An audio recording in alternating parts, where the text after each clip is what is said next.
Social মিডিয়ায় একটা বিষয় নিয়ে বর্তমানে তোলপাড়। আজ 20 থেকে 25 দিন তোলপাড় চলছে। পল্লীগ্রাম টিভির হিরো শফিক পল্লীগ্রাম টিভিতে নেই। পল্লীগ্রাম টিভি থেকে আপনারা শফিককে বাদ দিলেন কেন? বন্ধুরা, ভিডিওর থাম্বনেল দেখে বুঝতে পেরেছো ভিডিওটা কি হতে চলেছে। এপার ও ওপার বাংলার জনপ্রিয় চ্যানেল পল্লীগ্রাম টিভি। পল্লীগ্রাম যার নাম ধরে আজ জনপ্রিয়তা অর্জন করেছে, সেই শফিক পল্লীগ্রাম টিভিতে সে অভিনয় করছে না। সে কি নিজের ইচ্ছাকৃতভাবে ছেড়ে দিয়েছে, না পল্লীগ্রাম টিভি থেকে তাকে বাদ দিয়েছে? সমস্ত কিছু জানবো। সোশ্যাল মিডিয়ায় একটা বিষয় নিয়ে বর্তমানে তোলপাড়। আজ 20 থেকে 25 দিন তোলপাড় চলছে। পল্লীগ্রাম টিভির হিরো শফিক পল্লীগ্রাম টিভিতে নেই। পল্লীগ্রাম টিভি থেকে আপনারা শফিককে বাদ দিলেন কেন? আমরা শফিককে বাদ দিইনি। তাহলে ঘটনাটা কি? শফিক নিজেই পল্লীগ্রাম টিভি চলে গেছে। কি এমন ঘটনা ঘটলো যার জন্য শফিক চলে গেল? সেটা আমি সঠিক বলতে পারবো না যে ও কিসের জন্য চলে গেছে। কিন্তু দেখেন, আমার এখানটাতে একটা ছেলে মেয়ে নিয়ে কাজ না, এখানে 130টা ছেলে মেয়ে নিয়ে আমার কাজ। কারোর যদি আমি খারাপ কাজ দেখি, খারাপ কিছু দেখি, সে যেই হোক, তাতে আমার পল্লীগ্রাম চলুক আর না চলুক, আমি তাকে পল্লীগ্রাম টিভি থেকে বের করে দেবো। কি খারাপ এমন আচরণ করলো? কি করেনি সেটা বলেন। যে কি করেনি, অনেক কিছু করেছে। অনেক কিছু করেছে বলতে, আপনি তো পল্লীগ্রাম টিভির ডিরেক্টর, আপনি পল্লীগ্রাম টিভিতে শফিককে নিয়ে 5 বছর কাজ করছেন। অনেক কিছু বলতে কি এমন করেছে? কিছুদিন ধরে একটা ভিডিও খুব ভাইরাল হয়েছে, যেটা শফিকের গার্লফ্রেন্ডের সঙ্গে কিস করা ভিডিও। শফিক আপনার 5 বছর থেকে থাকার পরে চলে সব কথা তো এইভাবে বলা যায় না। আমি বলবো কিছু কথা, যেন মানুষ জানুক। না, আমাদের তো মানুষ খারাপ ভাবছে যে কেন বাদ দিল, এতদিন ওর কাছে ছিল, এখন কেন বাদ দিল পল্লীগ্রাম থেকে। আমরা সারাদিন খেটে খেটে অডিও করি, অডিও করার পর তারপর ভিডিও হয়। আচ্ছা, অগ্রিম অডিও করি। অডিও করার পর আমার ভিডিও কথা বেরিয়ে গেছে, লাশ সাহেব আসে না, এখানে আসেই না। সকালবেলায় আমরা অফিস থেকে তুলে আনতে হবে, তুলতে দেখি শফিক নাই। এবং 50টা ছেলে লিগ বেরিয়ে গেছে ভিডিও করতে। শফিক কোথায়? ফোন করে দেখছি, বলছি আমি লালবাগ এসেছি। আগের দিন জানিয়ে দেওয়া হয়েছে শফিককে? হ্যাঁ, অডিও পরের দিন ভিডিও হয়। আচ্ছা, গ্রুপে দিয়ে দেওয়া হয়, ভয়েস আপলোড দিচ্ছি। রাত্রি 7-8টার মধ্যে ভয়েস জানিয়ে দিই, কাল ভিডিও আছে, এই ড্রেস নিয়ে চলে আসবে। জানিয়ে দিই লালবাগ করতে গেছি, একটা বান্ধবী বেড়াতে এসেছি, ভিডিও কি বন্ধ করে দাও। আচ্ছা, একটা বিষয় আমি ক্লিয়ার হই, শফিকের বয়স কত বর্তমানে? ওই 16-17। বান্ধবীকে নিয়ে এই বয়সে বেড়াতে গিয়েছে? ও যখন 13 বছর বয়স, এখান থেকে ওই কালচার, এরকম কালচার ছিল। আজকে 130 জন আমরা কাজ করি, তো সব ছেলে মেয়ে আমাদের বাপ মায়ের গার্জেন যারা আমাদের পাঠায়, আমাদের বিশ্বাস আছে যে ওইখানে গেলে ছেলে মেয়ে ভালো থাকবে। ঠিক আছে, আমরা সেইভাবে আমরা মানে পরিচালনা করতে চাই। কিন্তু ওকে এমন ভাবে মানে ও আচরণ করতে লেগেছিল যে আমাদেরকে আজ মানে টাইট করার চেষ্টা করেছিল, মানে বোঝানোর চেষ্টা করেছিল। হয়তো বুঝতে চাইলো না আমাদের ব্যাপারটা, তাই বেরিয়ে গেছে। কতদিন থেকে এই খারাপ আচরণটা করছে? প্রায় 1-1.5 বছর 2 বছর হবে। আচ্ছা, পল্লীগ্রাম টিভির ওনারের সঙ্গে একটা কথা, পল্লীগ্রাম টিভিতে শফিকের পেমেন্ট নিয়ে কি কোনো অসুবিধা হয়েছে? দেখেন, আমাদের Palligram TV films and entertainment private limited, এটা কোম্পানি করা হয়েছে বিগত 2 বছর আগে। ঠিক আছে, আমরা আগে কোম্পানি খুলেছিলাম না, এমনি করতাম কাজ, কিন্তু আমাদের সমস্যা হয়েছিল, যার কারণে আপনার এই টাকা পয়সার লেনদেনের যে ব্যাপার থাকে, তাদের জিএসটি থাকে, সরকারের অনেক রুলস রেগুলেশন থাকে, সেটাকে মেনটেন করার জন্য আমরা বিগত 2 বছর আগে আমরা একটা কোম্পানি স্থাপন করি, যেটার নাম হচ্ছে Palligram films and entertainment private limited. তো আমরা যদি কারোর কিছু খারাপ আচরণ দেখি, মানে আমাদের রুলস রেগুলেশন যেগুলো মেনটেন করতে বলা হয়েছে, সেগুলো যদি মেনটেন না করে, তাদের পেমেন্ট হোল্ড করা হয়। শফিকেরও 2 মাসের পেমেন্ট হোল্ড করা হয়েছিল, হয়নি তা না, হয়েছিল। তার একটা এই কারণে যে ও রুলস রেগুলেশন সেগুলো মেনটেন করেনি। আমার এখানটাতে 130টা ছেলে মেয়ে নিয়ে কাজ। প্রত্যেকটা ছেলে মেয়ের বাড়ি থেকে ভরসা রাখি যে আমি আমার মেয়েটাকে পাঠাচ্ছি, সে বড় কিছু হবে। এই তো আজকে সবারই মানে অনেকেরই আছে যাদের অভিনয়ের প্রতি ভালোবাসা, অভিনয়ের প্রতি, এর জন্যই আমাদের এখানটাতে আসি। কিন্তু সব বাপ মা কিন্তু মেয়েদেরকে ছাড়ে না। যাদের প্রতি ভরসা আছে, যে মেয়েটার প্রতি ভরসা আছে যে না আমার মেয়েটা ওখানে কিছু করবে না, সে নিজের পায়ে দাঁড়াবে, ভরসা হয়েছে বলে কিন্তু মেয়েটাকে দিয়েছে আমাদের এখানটার কাজ করতে। সেই মেয়েটা এসে যদি এখানে কোনো খারাপ আচরণ দেখি, কোনো খারাপ কিছু, কারোর সাথে প্রেম আলাপন দেখি, কারোর সাথে রিলেশনশিপ করে, তাহলে সেগুলো কাদের দেখা উচিত? আমাদের দেখা উচিত। অবশ্যই আমরা দেখা উচিত না? অবশ্যই। তাহলে আজকে শফিক যেগুলা করেছে, ও আমাদের প্রথম অ্যাক্টর, ওকে যদি বাদ দেওয়া হতো তাহলে আমি প্রথম যখন শুরু করেছিলাম 2020 সালে তার 1 মাস পরে বাদ চলে যেত।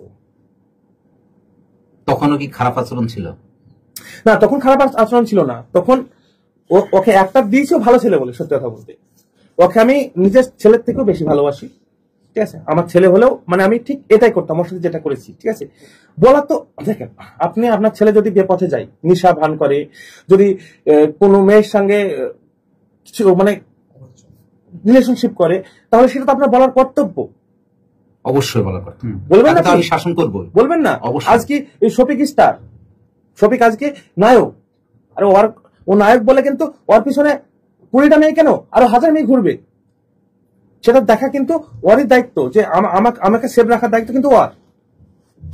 কার সেটা? কার? অবশ্যই সেভ রাখার দায়িত্বটা কার? আপনার দায়িত্ব থাকবে, আপন দায়িত্ব না? হ্যাঁ। আমি যদি ও আজকে নায়ক, আমি আমার সেলিব্রিটি, আমার অনেক ফ্যান ফলোয়ার্স আছে, আমার অনেক ভালোবাসার মানুষ আছে, তাদেরকে যদি ও যদি মানে রিলেশনশিপে যায়, তো একটা মেয়ে না, ও 1000 মেয়ে পাবে।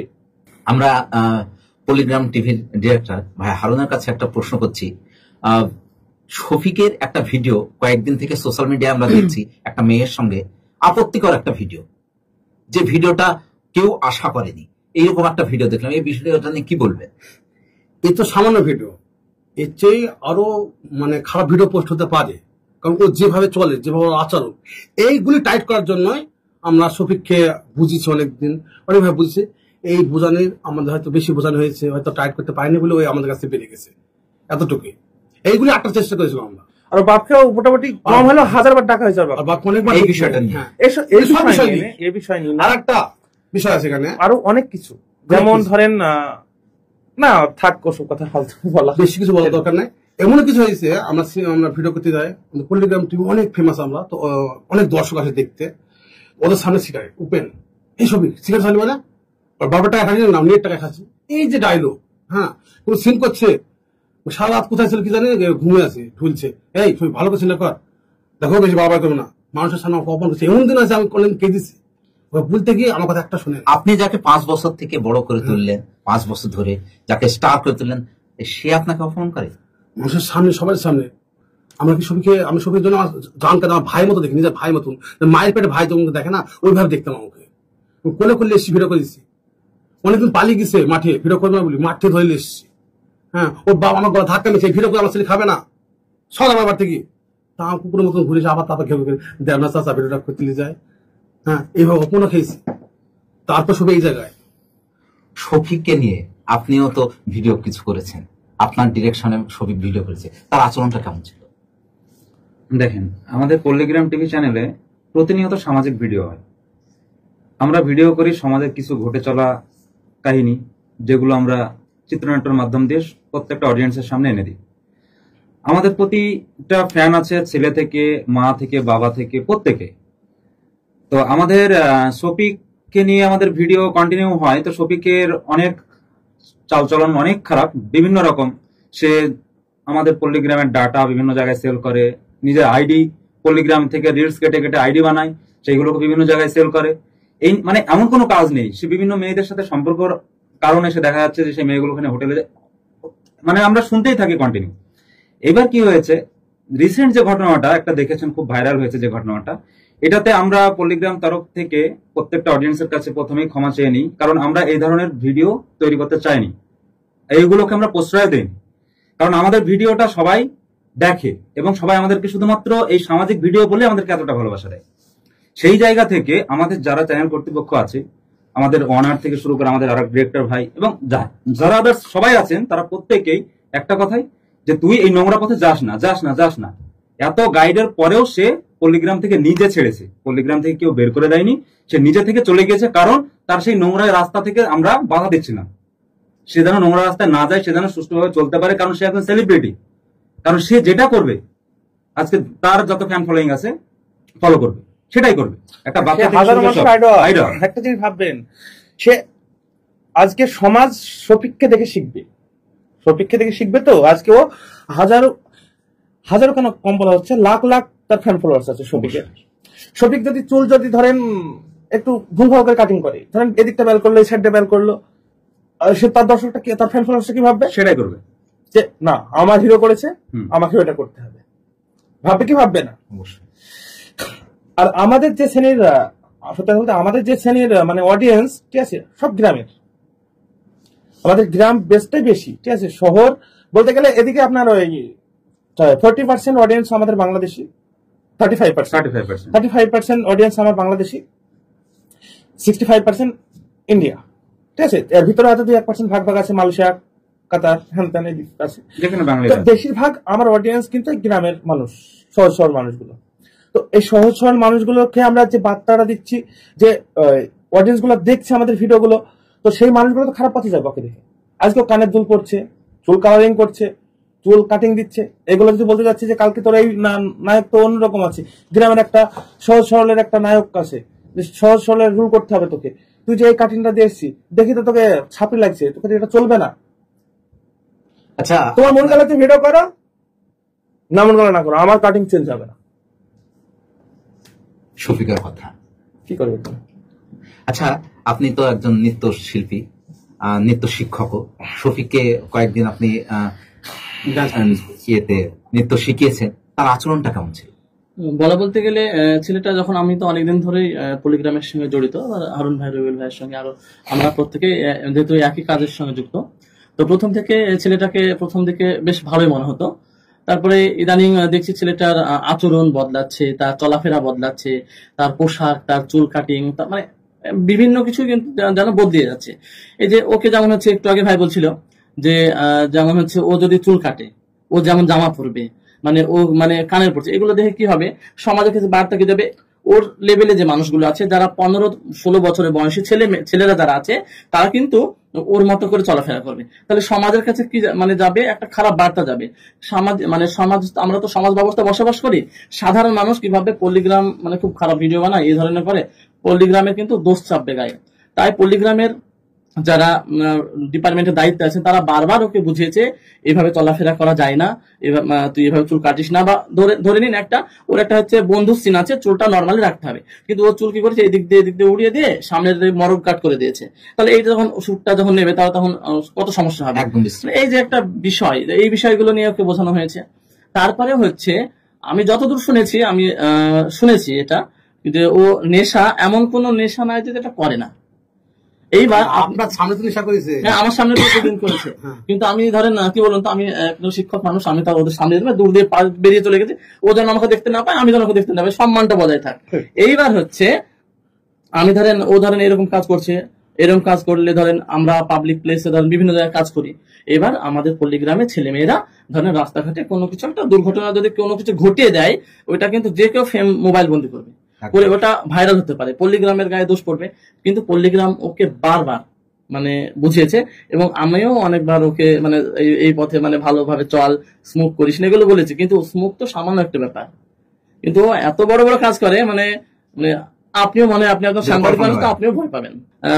রবিউল ভাই মানে ওকে বা আরো অ্যাক্টর যারা আছে তাদেরকে এতটা ভালোবাসে, মানে এটা বলে বোঝানো যাবে না, মানে ভীষণ ভালোবাসে, এবং নিজের ছেলের মতো। একটু আগে বললো আইফোন 3 মাস ব্যবহার করে, আবার রবির সঙ্গে মামা একটা মোবাইল দাও, আবার 3 মাস মোবাইল কিনে, ওর ভালোবাসার জায়গা ও নিজে পায় নিজে। আচ্ছা, শফিকের বিয়ে হয়েছে এরকম একটা সোশ্যাল মিডিয়ায় দেখা যাচ্ছে, এবং একটা মেয়ের ছবি দেখা যাচ্ছে, শফিকের বিয়ে হয়েছে, এই বিষয়টা কতটা সত্যি?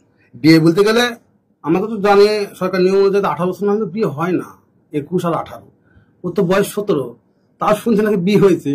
ওটা বউ না মানে গার্লফ্রেন্ড আমরা জানি সঠিকটা। এমন দিন আছে হঠাৎ ফোন আসছে আমার কাছে যে শফিক অমুক যায় মদ খেয়ে পড়ে আসছে।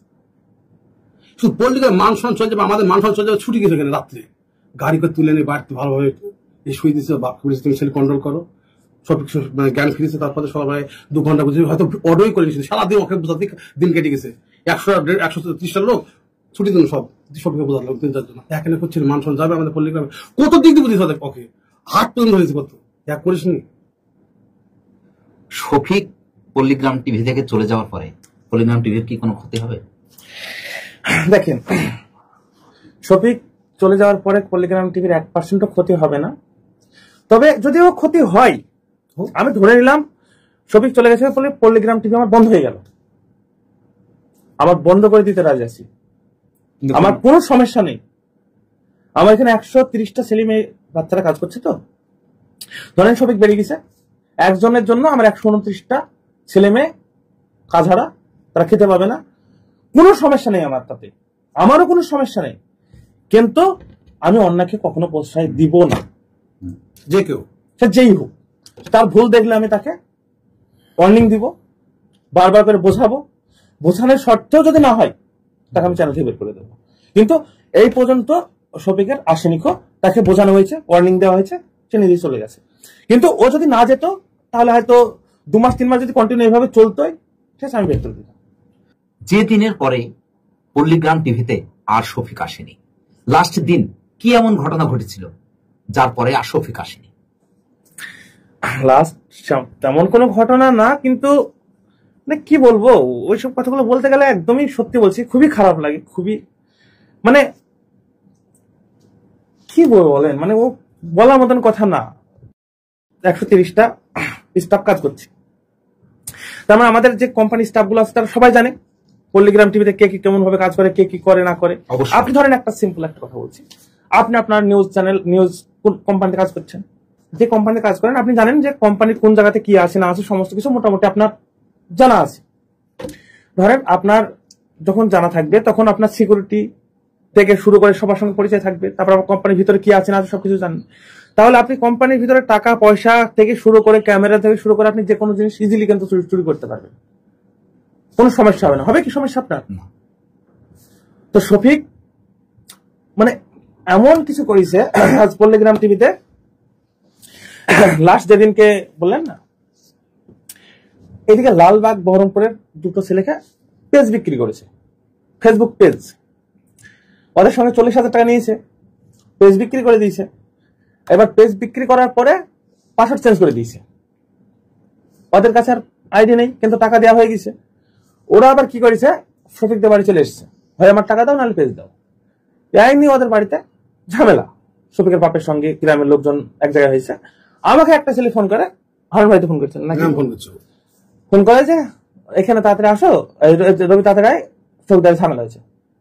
আমি স্টুডিও থেকে এডিটিং করছিলাম, নেমে চলে গেলাম, গিয়ে দেখি অনেক লোকজন, কি হয়েছে কি, তো বিষয়টা জানলাম যে এরকম ওর সাথে পেজ নিয়েছে, তো টাকাটাও নিয়ে নিয়েছে, তারপরে আর পেজ দেয়নি।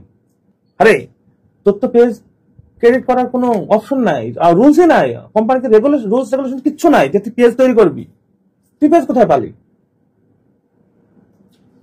তো এটা নাকি পেজ একটা না, ও আরো অনেকগুলো ক্রেডিট করে, কিন্তু সেটা স্ক্যাম করে। একটা ঘটনা, ঠিক এরকম একটা ঘটনা করিমপুরের বর্ডার এলাকার ঘটনা, যদিও বাঁশবিড়া থেকে একটা ছেলে ইকবাল নাম, সেই ছেলেটা আমাকে ফোন করে, বলছে মিলন ভাই তুমি তো পল্লীগ্রামের সাথে ভালো সম্পর্ক আছে, তাই পল্লীগ্রামের মালিককে একটা কথা বলতে হবে। বললাম কি কথা বলো?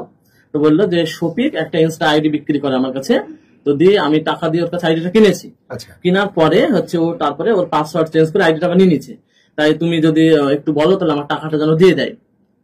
আমি রবি ভাইকে ফোন করলাম, দিয়ে বললাম যে ভাই এইরকম একটা ছেলেকে শফিক আইডি বিক্রি করেছে, তো দিয়ে টাকা আবার পাসওয়ার্ডও নিয়ে নিয়েছে, দিয়ে ও টাকাটা চাইছে। দিয়ে রবি ভাই বললো যে দেখো আমি বিরক্ত এই শুনতে শুনতে, কি বলবো বলো, এরকম ঘটনা শুনছি, আমরা নিজেরা বিশাল চিন্তিত, এরকম ঘটনা ঘটেছে। আমি বললাম হ্যাঁ এরকম ঘটনা ঘটেছে। তো দিয়ে তখন আমার নিজেরই খারাপ লাগলো যে কোম্পানির মধ্যে থেকে চ্যানেলের মধ্যে থেকে এরকম কাজ করলে ক্ষতি। ভাই যে ঘটনাটা বলছে একটা না, এইটা তারপরে আমি খোঁজ নিয়ে দেখলাম যে অনেক, মানে আপনি যদি ক্যালকুলেশন করেন তো মোটামুটি 20 থেকে 25 লাখ স্ক্যাম করেছে শফিক নিজে, 20 থেকে 25 লাখ। আর এটা করতে পারছে তার একটা কারণ আছে, এটা অন্য কেউ করতে পারবে না। এবার বিষয়টা আপনাকে বলি, ধরেন আপনাকে একটা কোম্পানির কথা বললাম না যে আপনি কোম্পানি আন্ডার আছেন, মানে সব জানেন, তো এটাও কিসের জন্য করতে পারছে সেটা দেখেন আগে। 130টা লোক আছে, ও জানে যে এই পল্লীগ্রাম আন্ডারের মধ্যে এই লোকগুলা কাজ করে, এই ম্যানেজার, এই সবকিছু, এই ডিরেক্টর, এই প্রডিউসার, এই রাইটার, সবকিছু জানে। ও কি করেছে, যে লোকগুলা মানে ওই লিঙ্কটা পাঠাবে আমাদের কাছে স্ট্রাইক মারার জন্য, তো তাদেরকে হাইড করে দিয়েছে। দেখবেন অপশন দেয়, ফেসবুক পেজে অপশন দেয় যে আমি যে কোনো ইউজারকে হাইড করে দিতে পারি। যখন আপনাকে আমি চিনি সে দেখতে পাবে না, সে দেখতে পাবে না। যখন আপনাকে আমি চিনি, আপনাকে আপনার নামটা ধরে আমি হাইড করে দিলাম, কারণ আপনি আমার ফ্রেন্ড লিস্টে আছেন, পল্লীগ্রামে কাজ করি আমি মেন একটা ফ্রেন্ড লিস্টে আছেন, সেখান থেকে আমি দেখে নিলাম নামটা নিয়ে গিয়ে হাইড করে দিলাম। তো এইভাবে মোটামুটি আমাদেরকে হাইড করে রেখেছে। আর আমাদের পল্লীগ্রাম টিভির ভিডিও যেগুলো আমরা পাবলিশ করি, ইউটিউব ফেসবুকে যেগুলো পাবলিশ করি সেই ভিডিওগুলোকে কাট করে নিয়ে ফেসবুকে ছেড়েছে। দিয়ে সেই ফেসবুকটা যায় 10,000, 15,000, 20,000 ফলোয়ার্স হয়েছে পেজ, ইনস্টাগ্রাম আইডি, এইগুলো যাই বড় হয়েছে তখন দেন সেল করেছে। এবার সেল করতে গিয়েও কি করেছে, কিছু লোকের সঙ্গে স্ক্যাম করেছে, টাকা নিয়ে নিয়েছে, পেজ দেয়নি, কিছু লোককে দিয়ে দিয়েছে। তো এইভাবে কাজ করে গেছে এতদিন ধরে। হ্যাঁ, এটা আমরা জানতাম না, আমাদের হাতের নাগালও ছিল না। লাস্ট মোটামুটি মাস 3-4 ধরে এই কথাগুলো একটা করে শুনছি। আর লাস্ট যেদিন ঝামেলা হলো সেদিন আমি রেগে গেছিলাম, কারণ হলো এর আগে একটা ঘটনা একটু শুনেছিলাম, আমার মাথা আবার আকাশ ভেঙে পড়ছে যে তুই এর আগে শুনলাম, তোকে বারণ করে দিয়েছিলাম, নিষেধ করেছিলাম যেগুলো তুই করিস না, তারপরেও আবার তুই করছিস, তোমার চেঞ্জ হবি না। সেদিন একটু বকা দিয়েছিলাম যে এইভাবে যদি তুই কাজ করিস আর আমারই খাবি, আমি তোকে মাইনে দিয়ে পুষবো, আমার কাছে সবকিছু করবি, আবার আমার কাছে চুরি করবি, এটা তো মানতে পারবো না। আপনি পারবেন মানতে? কখনো কেউ মেনে নেবে পারবেন? কেউ মেনে নেবে। আমি তো শুধু মুখে বলেছি, সত্য কথা বলতে অন্য কোনো লোক হলে ওকে সঙ্গে সঙ্গে থানায় তুলে দিত। কারণ আমার একটা ভিডিও করতে স্পট সহ, ডিরেক্টর, রাইটার সহ, ক্যামেরাম্যান সহ নাই করে মোটামুটি 70 থেকে 80,000 টাকা খরচা হয়। তারপরে সেই ভিডিও নিয়ে নিচ্ছে 70 থেকে 80,000, এটা হলো সব থেকে নিম্ন, মিনিমাম 70 থেকে 80,000। আর যদি হাইস্ট হয় তাহলে আপনার 1,20,000, 1,10,000 মোটামুটি আমার একটা ভিডিও তুলতে। Writer payment, director payment, actor payment, cameraman payment, তারপর আপনার স্পট বয়, কাজের লোক, মানে তারপরে স্পটে যে জায়গাটা যাবো শুট করতে তাদের পারমিশন, লোকেশনের টাকা, ঠিক আছে, তারপরে ওখানটা থেকে খাওয়া দাওয়া, মানে অনেক খরচা আছে, গাড়ি খরচা আছে, ঠিক আছে, তারপর আপনার পোশাকের খরচা আছে। মোটামুটি 70 থেকে 80,000 টাকা খরচা করে আমরা সেই কন্টেন্টটা তুলি। সেই কন্টেন্টটা তোলার পরে যদি আপনাকে চুরি করে নেয়, আপনার কেমন লাগে? সত্যি অনেকটাই খারাপ। খুব অন্যায় করেছে এগুলো, এইভাবে অন্যায় করে দিনের প্রতি এইভাবে অন্যায় করে দিয়েছে আমাদের কাছে। কোন ফিজিক্স নয়, অভিনয়ের মধ্যে অভিনয় করে, মানে না করলেই না। হ্যাঁ, কোনো যে অভিনয়ের একটা দম থাকবে, কোনো দম না। হ্যাঁ, শুরু করো, চালু করতে ক্যামেরা, হ্যাঁ হচ্ছে না, সবই ভালো করে বেকার হয়ে গেছে, আমাকে ধমক হয়ে যায় ডিরেক্টরকে। প্রথম রিকোয়েস্ট করি যে না, নতুন প্রথম থেকে আসে, নাহলে ওখানে মানে সত্যি বলতে অন্য কোনো একটা হলে না, তা ওকে একটা কিছু সিদ্ধান্ত নিতাম। তো প্রথম থেকে আছে অলরেডি আমাদের আমরা এই করেছি, তুলিস ওকে ভাই মতো ভালোবাসি, এই ভালো লেগে আজকে ওই অভিনয় আমাদের। আমার কত সম্মান পেয়েছে, কেউ সম্মান পায় না। গ্রামের মধ্যে সিগারেট খেতে চলে যাচ্ছে, সবাই বসে আছে। এই কি অবস্থা সবকে দুর্নাম করে আমাদের হয় যে পল্লীগ্রামে এই শিক্ষা দেয়, কিন্তু আমরা সবাই আমরাও তো বাইরে লোক আছে, একটা ছেলে মেয়ে আমাদের অবাধ যেতে পারে না। কিন্তু মানুষ অতটাও হাই লেভেলে চলে যায়নি, ঠিক আছে, যে সোশ্যাল মিডিয়াতে কিসিং ভিডিও থেকে শুরু করে অনেক ভিডিও ভাইরাল হয়ে যাবে, তারপরেও সেই জায়গাতে ছেলে মেয়ে কাজ করতে দেবে। আজকে যদি শফিক পল্লীগ্রাম টিভিতে আসে, 129টা ছেলে মেয়ে হয়তো কাজ না করে, তখন কি করবে না? করতে পারে, তখন কি করবে না? সেটাই তো, তার বাবা তো না দিতে পারে অবশ্যই। আর সে ছেলেটা এরকম করে বেড়াচ্ছে, আর সেই ছেলে মেয়েটা সেখানে আমার মেয়েটা কাজ করবে, আমি তো দিব না। আমার মেয়ে হলে দেবে না তো, আমি দিব না। হ্যাঁ, এটা ভাববে অবশ্যই, আসবে অবশ্যই। কারণ আমরা সমাজে সামাজিক ভিডিও করি, নোংরামি তৈরি করার জন্য বা নোংরামি মেসেজ দেওয়ার জন্য তো আমরা ভিডিও বানাই না। আর সেই জিনিসটাকে কেন আমরা প্রশ্রয় দেবো? এই যে আপনাকে একটা ছোট্ট একটা এক্সাম্পল দিই। মোবাইল আমরা সবসময় দেখতে পাই, কিন্তু ডিসপ্লে ভিতরে কি আছে, motherboard, hard disk, others memory থেকে শুরু করে সমস্ত কিছু যতগুলো পার্টস আছে আমরা কিন্তু কিছু দেখতে পাই না। আমরা শুধু দেখি কি ডিসপ্লে। এটা আমাদের পরিচয়, আমরা ডিসপ্লেটা দেখে এখানে টিপছি কাজ হচ্ছে, এখানে নাম্বার টিপছি কাজ হচ্ছে, তাই তো? ঠিক তেমনই শফিকও একটা ডিসপ্লে, যেটা মানুষের সামনে প্রকাশ হয়। আমি একজন রাইটার, আমার ভিতরে যে অনুভূতি গুলা কাজ করবে, আমরা যেভাবে গল্পটা লিখি সেই অনুভূতি ওরা জীবনেও পাবে না। যদি সেই অনুভূতি গুলো ওদের ভিতরে থাকতো তাহলে কখনো এসব কাজ করতে পারতাম না।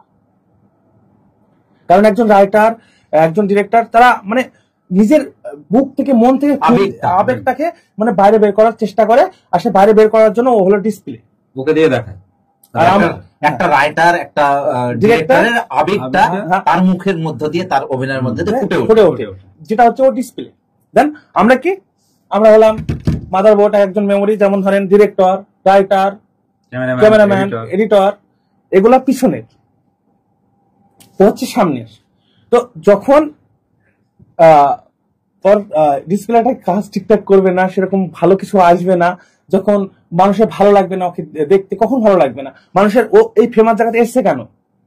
ওর প্রত্যেকটা কথা কে বলেছে? ও বলেনি, আমরা বলি রাইটার বলেছে। ওর প্রত্যেকটা হাঁটা থেকে, চলা থেকে, খাওয়া থেকে শুরু করে এ টু জেড ডিসপ্লেতে, পর্দায়, রূপালী জগতে যেগুলো আসে, যেগুলো দেখতে পায় দর্শক, এবার সমস্ত কিছু কিন্তু একজন ডিরেক্টর, একজন রাইটার আমরা শিখি থেকে সব একদম একদম। তার বাইরে কিছু না।